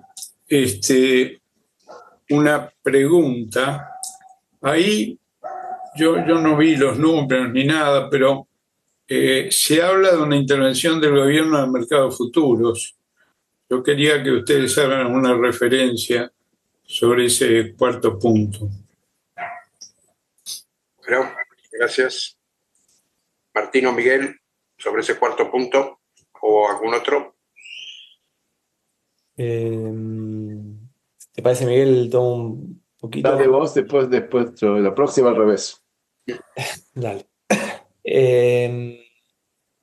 No, sobre lo último, es cierto, creo que Miguel cuando mencionó que no estaban interviniendo, pero indirectamente estaban incidiendo sobre la trayectoria del tipo de cambio nominal, me parece que se refería a eso, o, bueno, por ahí él agrega, pero efectivamente desde hace un par de semanas se ha visto que en el mercado de futuros el banco, no se sabe exactamente, pero digamos, todo indica que fue el Banco Central que intervino incluso vendiendo por debajo del spot, ¿no? O sea que era clarísimo que, digamos, quién podría estar haciendo eso si no el Banco Central, y eso obviamente tuvo influencia para bajar el tipo de cambio. No, sobre los comentarios que vos hacés, sobre el último coincido, creo que lo reflejaba un poco Miguel cuando hablaba de actividad, que efectivamente es una economía que no se la ve pujante. Yo no encuentro ningún sector.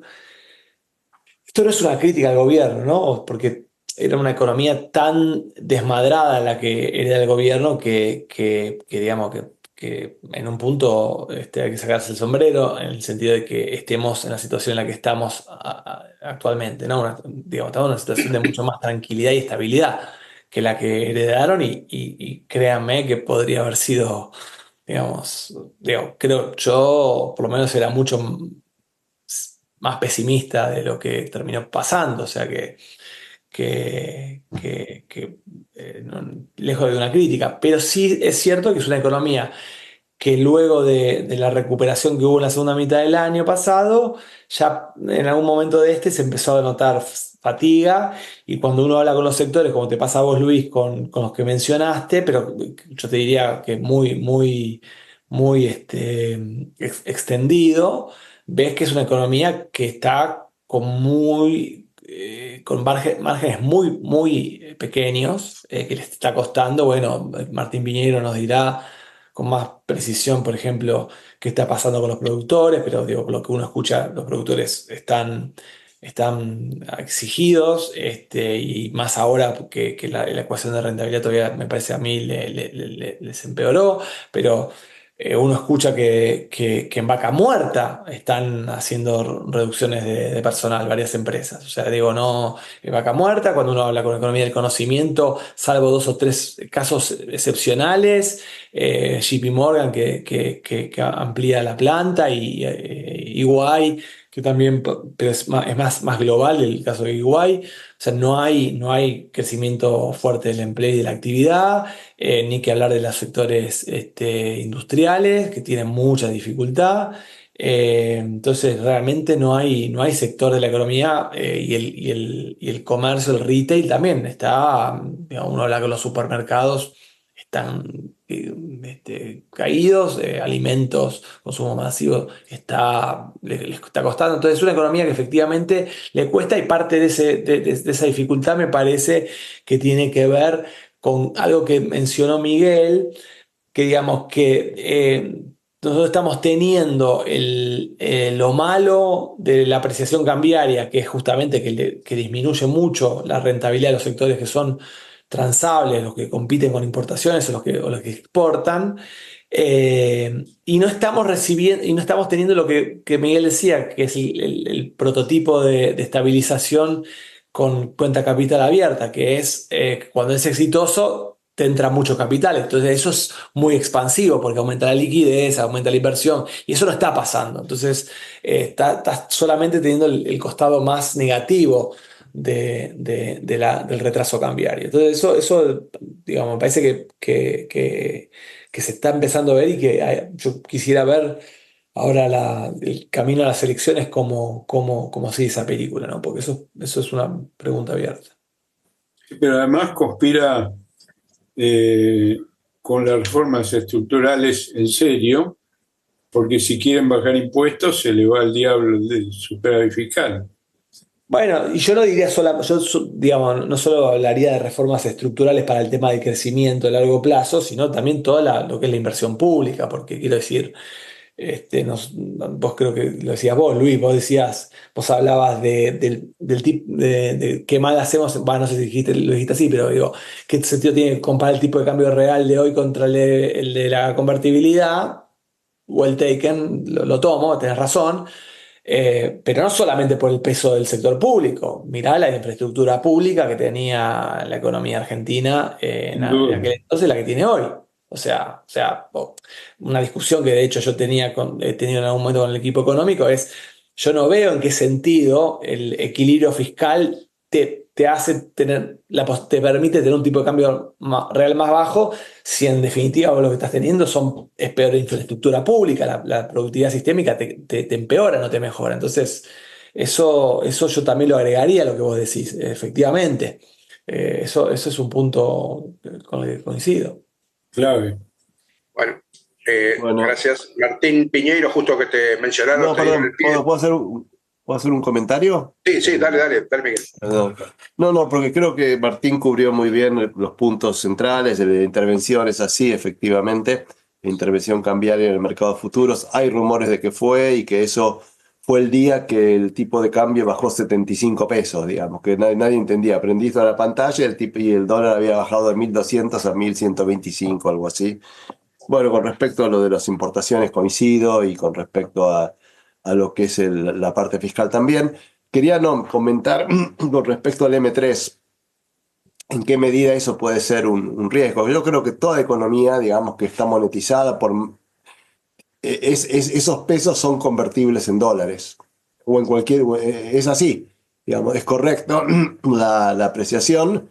Y aunque sea el 10% de eso, también te va a mover el tipo de cambio, porque el dólar es una variable financiera, y cuando la gente cambia los portafolios, los tipos de cambio se mueven. Entonces, lo único que lo va a poder mantener, o sea, lo que te puede mantener el dólar es la confianza. Y hoy lo que pasa es que la gente cree que el gobierno tiene suficiente fuerza para controlar el tipo de cambio para que no se mueva.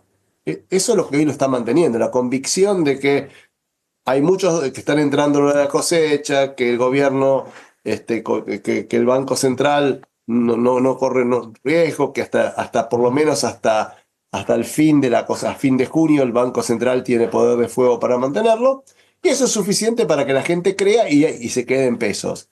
Ahora, Eso puede cambiar de un día para el otro, digamos. Si en el tercer trimestre la gente empieza a hablar de las elecciones, que tiene miedo, que es mejor dolarizarse, y ahí se te hace difícil. Haya 40 mil millones de dólares o haya 20 mil millones de dólares, el problema aparece. Entonces, al final es un problema de generar rendimientos suficientemente atractivos y confianza en el peso para que eso se mantenga. El día que se pierde, se va. Bien, confianza es la palabra mágica. Bueno, Martín Piñeiro, adelante. Sí. Bueno, primero que nada, gracias por dos presentaciones muy buenas, muy ilustrativas, digamos, muy educativas.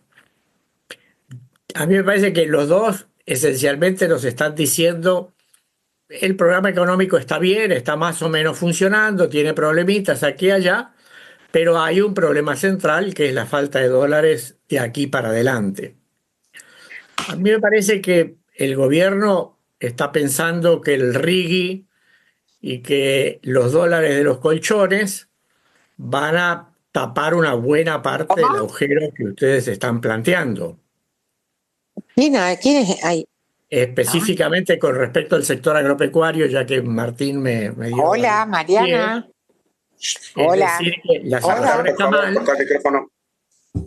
Que la situación está relativamente mal, sobre todo en las zonas marginales, pero si sacaran las retenciones, todo cambiaría, y entiendo que es muy difícil sacar las retenciones en este momento, pero si sacaran las retenciones, seguramente podría haber aumento de exportación en 3 o 4 años de tal vez 20 mil millones de dólares. Aunque hay bastante incertidumbre con el mercado internacional, como es obvio, sobre todo después de la guerra arancelaria y toda la fragmentación económica que está habiendo y desvío de comercio. Pero la pregunta que les quiero hacer es, el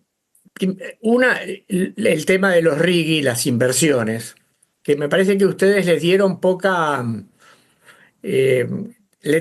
confianza, que lo que está ocurriendo hoy es que no hay mucha, pero uno pensaría que si la estabilización económica continúa un par de años, eso podría remontar de manera sustantiva. Pero la pregunta que les quiero hacer, que es un poco, a lo mejor no debiera hacerla, es ¿cuál es la respuesta del gobierno a la duda que ustedes plantean? Porque es una duda muy evidente, ¿no? Sobre todo a partir de las presentaciones de ustedes. ¿Qué dice el gobierno de cómo resuelve ese problema? Y estoy seguro que ustedes hablan con mucha gente del gobierno. Bueno, tal vez primero el gobierno no ve el problema tan serio. Hasta ahora el gobierno lo que viene haciendo, después un poquito te digo lo que yo pienso que piensan, el gobierno viene teniendo problemas de reservas. El año pasado tenía un problema de reservas importante. Las reservas estaban cayendo y volviendo a niveles negativos muy fuertes, y salió el blanqueo. El blanqueo fue de alguna forma el conejo que sacaron de la galera para recomponer reservas y siguieron en ese camino, pero las reservas volvieron a bajar y el mismo problema apareció ahora en abril. Segundo conejo de la galera es Tesoro Americano más el fondo dándonos 15 mil millones para este año. Seguimos perdiendo reservas, porque el Banco Central no está comprando. Ahora están pensando y esas reservas te pueden durar hasta principio del año que viene, con suerte. Ahora, ¿qué pasa si no aparecen reservas de otro lado? Bueno, es una buena pregunta. Están pensando en los dólares del colchón. Yo dudo que los dólares del colchón sean tantos. Es una duda, no conozco lo que están haciendo, no conozco lo que están pensando. Pero no me imagino, digamos, ya han hecho cosas para que se usen dólares, como que se puede usar con la tarjeta de débito en dólares, que se permiten pagos en dólares para muchas cosas. La gente no los usa. La gente no es que ama el peso, pero para las transacciones se usan pesos. Hoy, en el mundo de hoy. Entonces, lo que te dice el gobierno, perdón, que estoy medio afónico.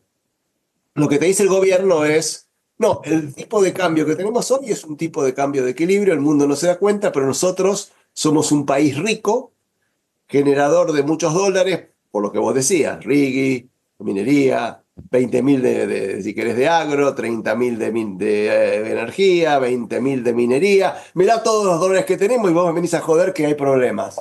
Sí, le digo, pero eso está en el futuro y faltan 3 años, 4 años, 5 años. ¿Y cómo pasamos? Es como que estamos en el desierto.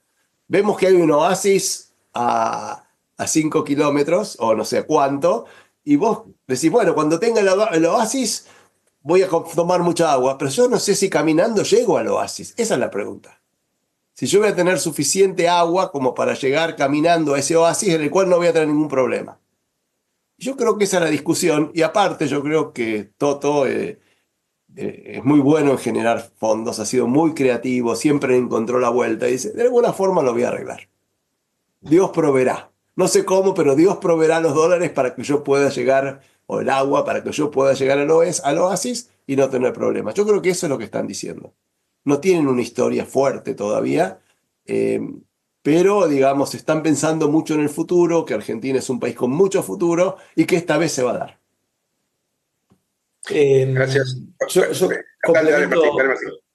complemento dos o tres cositas de lo que decía Miguel.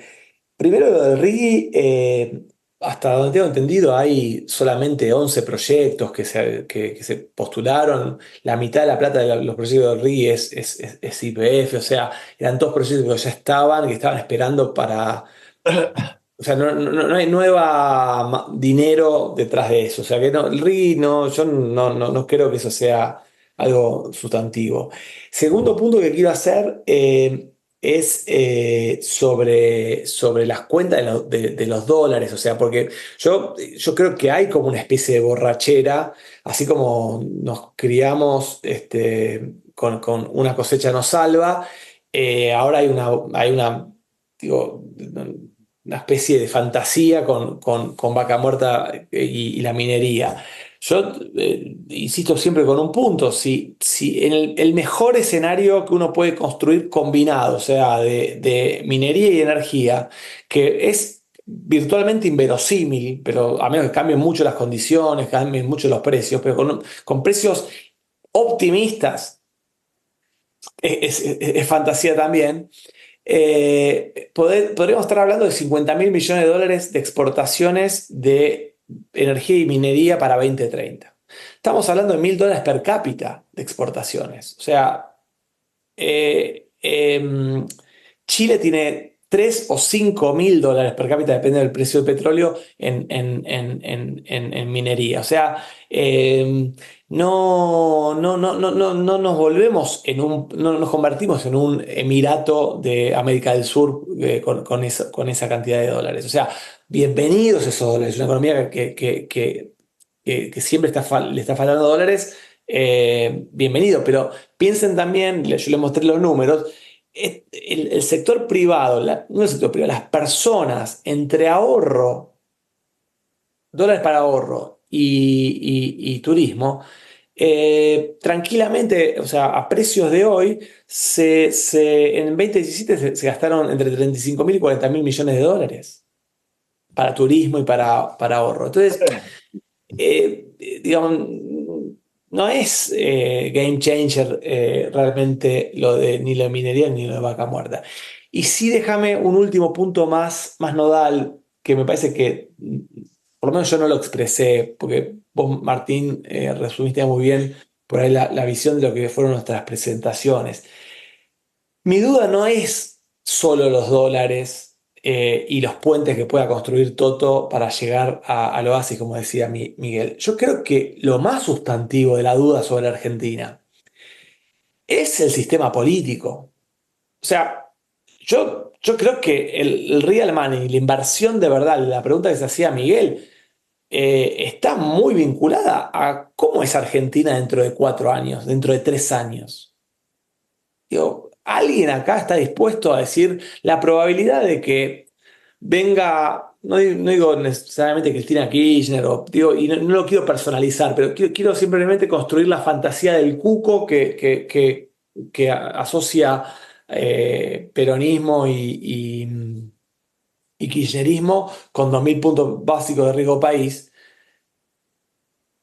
Digo, estamos a 4 días de que probablemente gane la Ciudad de Buenos Aires. Está bien fragmentado el oficialismo, pero Santoro haciendo una buena elección y todas las encuestas que uno mira ven competitivo al peronismo en provincia de Buenos Aires. Y lo que estamos viendo es que Milei y Macri se están peleando fuerte, fuerte, fuerte. Entonces, digo, yo ya sé, alguien va a levantar la mano y me va a decir, bueno, Don Corleone abrazó y besó al asesino de su hijo. Sí, pero Michael después lo terminó matando. Entonces quiero decir, yo no sé sinceramente qué construcción política está detrás como para decir, esta es la sostenibilidad. O sea, Miguel decía muy bien y yo coincido. La inversión va a venir cuando esté estabilizada la macroeconomía y nosotros vemos esta falencia del esquema cambiario monetario y las reservas como una cosa que todavía le falta a la sostenibilidad. Pero a la sostenibilidad macroeconómica hay que tener detrás sostenibilidad política y yo, sinceramente, tengo dudas, muchas dudas. Y creo que son las dudas más profundas, por último, porque estamos en presencia de un proyecto político donde estamos viendo cómo el gobierno avanza sobre el que era su aliado y no sabemos si lo va a conquistar o no, va a tomar Normandía o no. Y es un gobierno de gente toda inexperta. Hasta hace no mucho se hablaba de la inestabilidad emocional del presidente. Yo no creo que haya habido algún cambio que ahora uno diga, no, es Churchill, nos equivocamos. Le decíamos el loco, pero era Churchill. Bueno, entonces digo, hay muchas incógnitas o interrogantes en esa materia. Quiero decir, no lo quiero descalificar ni mucho menos. Estoy simplemente diciendo, hay una incertidumbre muy profunda que va más allá de si hay reservas o no en el Banco Central, que obviamente es un foco de incertidumbre, pero hay una incertidumbre más primaria, más sustantiva, que es la política para mí. Está muy asociado al tema de los dólares. Ok. Mario Mariscotti escribió un comentario que podría tal vez decirlo verbalmente. Si estás ahí, Mario, puedes abrir el micrófono. Ok, sí, gracias. Bueno, muchas gracias por las charlas, muy interesantes. No, a mí me ha quedado la duda al principio de lo que dijo Rapetti con las curvas, muy interesantes esas curvas, pero me pareció raro, no llegué a entender, yo no soy un especialista en estas cosas, pero cómo es que pareciera que es una condición para tener un programa estable el hecho de que la cuenta corriente sea deficitaria de forma estable. Me pareció entender eso, no sé.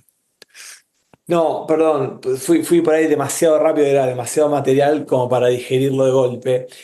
Mario, no, en los planes de estabilización vos lo que ves es que los países exitosos retrasan por un periodo prolongado el valor de su moneda doméstica, o sea, el tipo de cambio se aprecia, y como típicamente los planes exitosos tienen ingreso de capital, hay una expansión de la economía, un gráfico que no mostré, o sea, la economía crece con un tipo de cambio atrasado y entran muchos capitales que lo financian. Entonces, no es que es una condición de estabilidad, lo que te diría es, para que vos puedas estabilizar, tus necesidades de dólares no tienen que ser excesivas. O sea, deberías tener, en principio, no más que un déficit de cuenta corriente no muy deficitario, no más de, por ejemplo, lo que mostraban los gráficos, no más de 4 puntos del PBI, por ejemplo. Pero eso es idiosincrásico a cada caso. Pero, digamos, el punto central es la estabilización. Es más probable cuando las necesidades de financiamiento no son excesivas. Si son excesivas, finalmente probablemente te quedes sin ese financiamiento y tengas que devaluar y tengas un tropezón en la estabilización. No sé si ahora fui más claro. Bueno, muchas gracias. Lamentablemente me tengo que ir ahora, pero estoy muy agradecido por estas charlas. Bueno, adiós. Perdón por la confusión. A todos. Luego, estoy yo, si me permiten, la pregunta o el tema es este. La pregunta de hoy era si terminó la estabilización y arrancamos con el crecimiento, que estuvo muy bien encarada, o sea, el presente y el futuro. y creo que, salvo algún comentario de Martín un poco al pasar, no era el tema del día, pero no podemos dejar de tener en cuenta el profundo desastre del cual venimos. Años de despilfarro, de déficit, de emisión incontrolada, descontrolada, de despilfarro de los mejores términos de intercambio de la historia, año tras año tras año, y bueno, así estamos, ¿no? La situación no es la mejor, por supuesto, estamos en camino a una mejora, pero partimos de un sótano, y encima los que generaron ese sótano están, como acaba de decir Martín, amenazando, dando vueltas por ahí con ciertas chances de volver. Y eso es lo que también genera la incertidumbre política que los inversores miran atentamente, ¿no? Exactamente. No es una pregunta concreta, pero quería simplemente comentar. Es un comentario, es así, ¿viste? Que el gobierno ha tenido un gran trabajo en sacarnos de caer al precipicio, se ha logrado muchísimo, pero lamentablemente eso no alcanza para que la economía funcione como uno quiere, porque es una economía que tiene que corregir problemas de muchos años. Es una economía que tiene el mismo nivel de PBI per cápita que seguramente el 2007. O sea, venimos de años muy malos y cada vez que hubo esperanza se cayó y ahora pareciera que puede ir adelante. Sí, bueno, gracias Miguel. Espera, está Sergio Negri, que también escribió un comentario, si quiere hacerlo, y luego Tito. Sí, buenas noches. No, yo había justamente antes de la última intervención de Martín, había hecho un comentario sobre el tema político, digamos, ¿no? Porque ese cruce es inevitable y da la sensación de que en este efecto rebote y de haber corregido del desastre del que veníamos, lo puede hacer un gobierno que se puede llamar de transición en el sentido de un gobierno de crisis, digamos, ¿no? Y que en la etapa de estabilización, que por lo que entendí todavía no ha terminado, me parece que eso es correctísimo el planteo, bien lo puede hacer un gobierno de una minoría tan intensa como la de la primera vuelta electoral de cuando ganó Milei, digamos, ¿no? Y ahora veremos qué es lo que sucede. Pero que da la sensación, a mí por lo menos me queda esa idea, de que un esquema de desarrollo económico más profundo no puede ser producto de un gobierno con una minoría tan intensa, digamos, ¿no? Que tiene que ser producto de un acuerdo político más amplio, de unas bases institucionales más profundas, y no tanto de un gobierno que lo que hace es sacar las papas del fuego que veníamos quemándonos, ¿no? Esa es un poquito la idea que tenía, porque si no pareciera como que estamos proyectando un marco económico cuando las variables políticas son tan difusas y que generan tanta incertidumbre, no solo para nosotros, sino para los inversores internacionales, ¿no? Bien, gracias Sergio.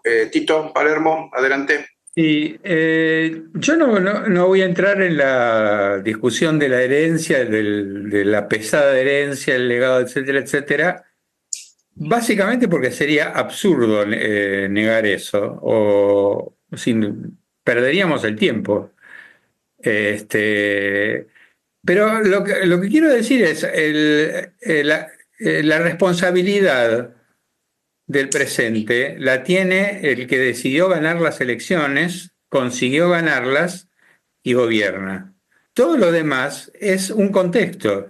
O sea, heredé el infierno. Bueno, flaco, pero vos quisiste ganar. Entonces ahora bancátelo.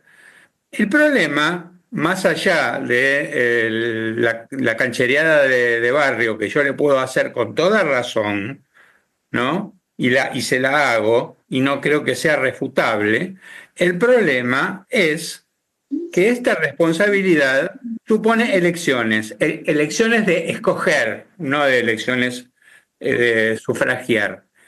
Y esas elecciones son, me parece que muy poco adecuadas para generar estabilidad y crecimiento a largo plazo, las elecciones políticas, porque gobernar para querer quedarse con todo y destructivamente, ¿no? Con los otros actores políticos, destructivamente en relación a los otros actores políticos, que son todos descalificados y ahora pasaron a ser candidatos a desaparecidos, los periodistas, no me parece que eso sea la forma de ganarse la confianza de los inversores, ni generar las condiciones de crecimiento. Las condiciones de crecimiento se generan, me parece, devanándose los sesos por parte del presidente y sus brillantes asesores para decir, bueno, a ver, ¿cómo hacemos para que en la Argentina, a pesar de que ganemos las elecciones en el 27, tengamos la formación de un centro que tome a largo plazo, aunque sea crítico,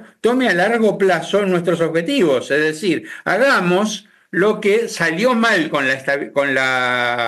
el gobierno de la Alianza, pero salió mal porque la convertibilidad era una jaula de la cual no se podía salir, y porque nos tocó otro presidente incompetente, inútil, como fue de la Rúa. Pero la verdad es que desde el punto de vista de la continuidad a largo plazo, el esquema de la alianza era perfecto, era perfecto. Además que en esa alianza estaba, digamos, era una mezcla de centro-izquierda, centro-derecha, que decía, bueno, nosotros vamos a seguir esto, pero lo hacemos críticamente y vamos a corregir las reformas que estén mal, vamos a sacar la corrupción, etcétera. Bueno, no importa, pero era eso lo que había que hacer realmente en términos políticos. Salió mal, sí, ya lo sé.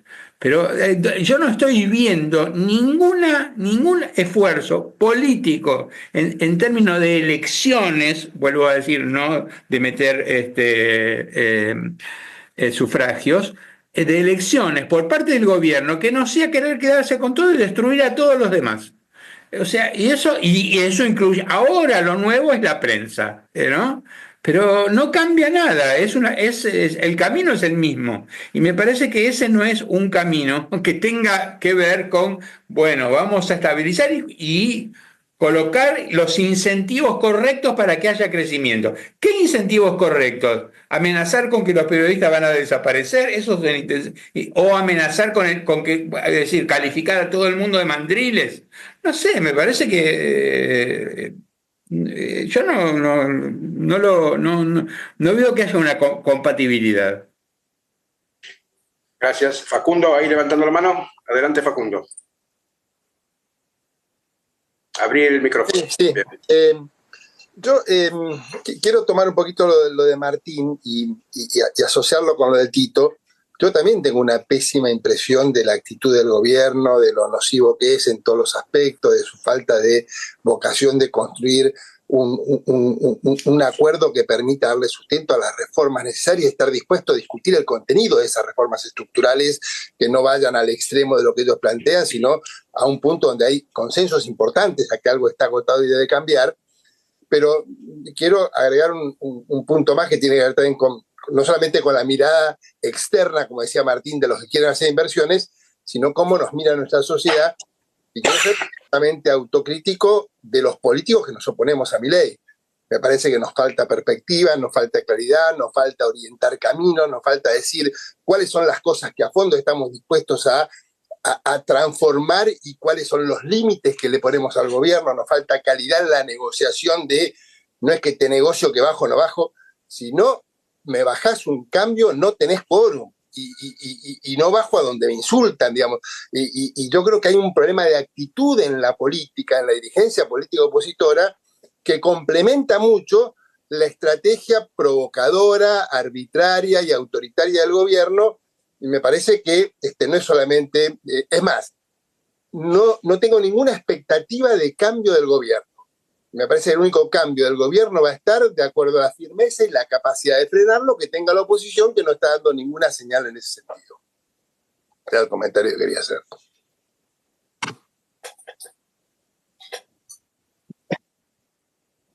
Sí, muteado.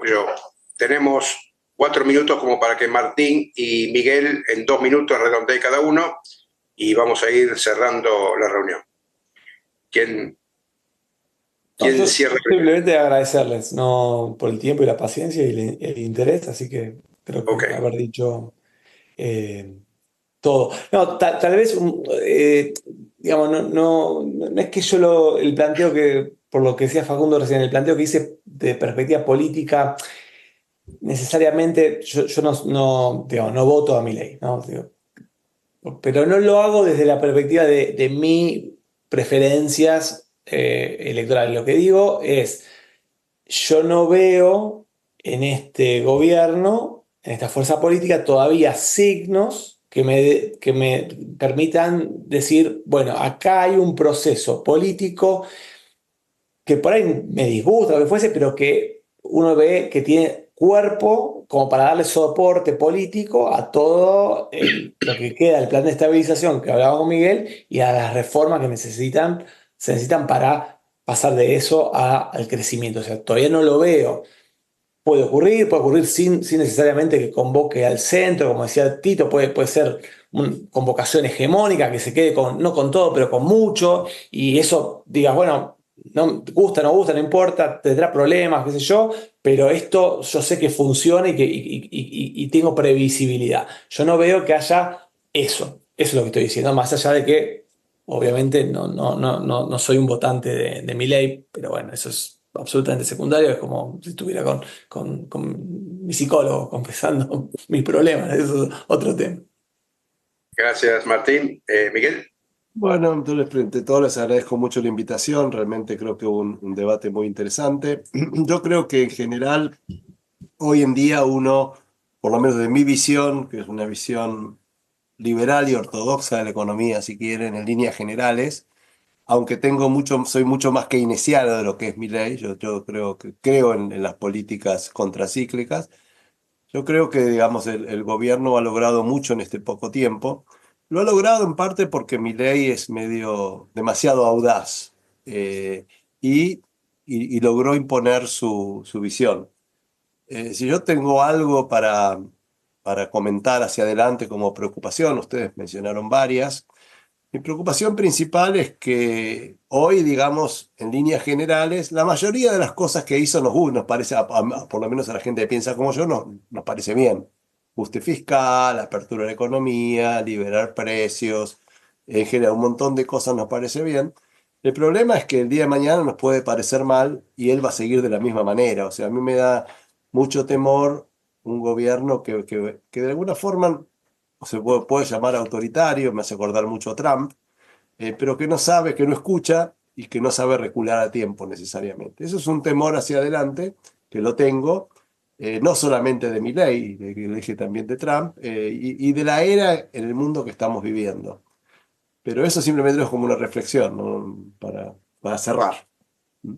Bueno, muy bien, siendo 21:00, agradecemos a todos los que han participado con sus comentarios y preguntas, y especialmente a Martín Rapetti y Miguel Kigel por sus muy buenos aportes que nos dejan pensando por un rato, como dijo hace un rato Susana de Cive, entre la esperanza y la incertidumbre, o ambas cosas al mismo tiempo, que bueno, así es la Argentina de hoy. Así que gracias a todos por participar. En 15 días una nueva reunión y el aplauso de cierre para los expositores. Gracias. Y un saludo y agradecimiento a Fernando Parada como operador técnico ahí en la sombra. Muchas gracias, Fernando. Saludos para todos. Gracias. Buenas noches. Buenas noches. Saludos.